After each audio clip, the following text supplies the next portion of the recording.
Have you ever caught yourself being critical of someone? Maybe you think what they're doing is wrong, or maybe it's just different than how you would do something, and you think they're being silly. I'm Kate, and I know I'm guilty of this, even in the smallest things. Sometimes I'll catch myself criticizing how someone washes their dishes or folds their clothes.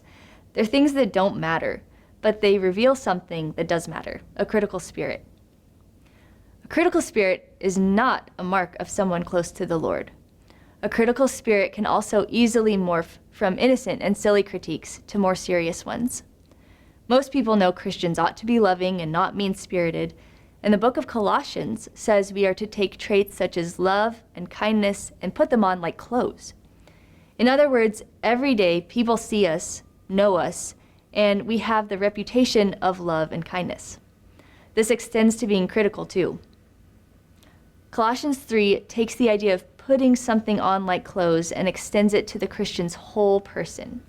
Everything about us should reflect Christ.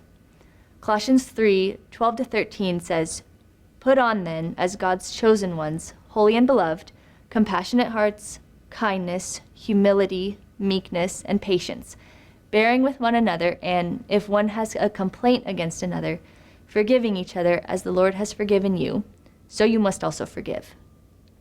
That phrase, bearing with one another, really speaks to what we're studying now. Rather than critique someone for doing something a different way, we need to set that aside in favor of a patient and kind attitude. Verse 14 goes on to say that we should put on love above everything else because that is the most important factor in how we treat others and reflect Christ. Now, there are times when we should confront others about their sin. Yes, and the Bible says we should do that. But is folding a towel in thirds instead of quarters a sin? No. Is using the same coffee cup every day for a week a sin? No. Confronting sin is different than criticizing others, and the difference is in importance. Towels and coffee cups don't impact salvation. When I catch myself being critical, I like to take a step back and question why I'm being critical.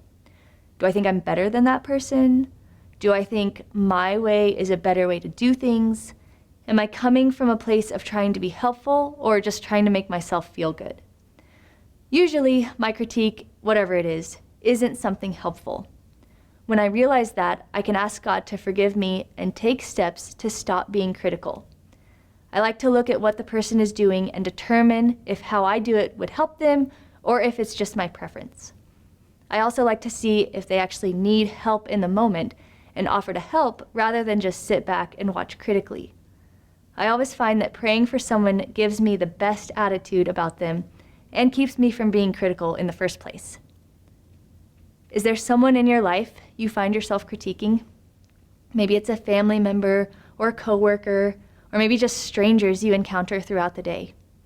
When you notice yourself becoming critical, pause and reflect on the reasons for your critique, and remember what the Bible says about criticizing others.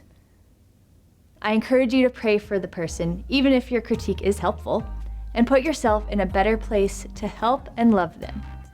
Have a kind heart. Pray for people you meet. And now, go win today.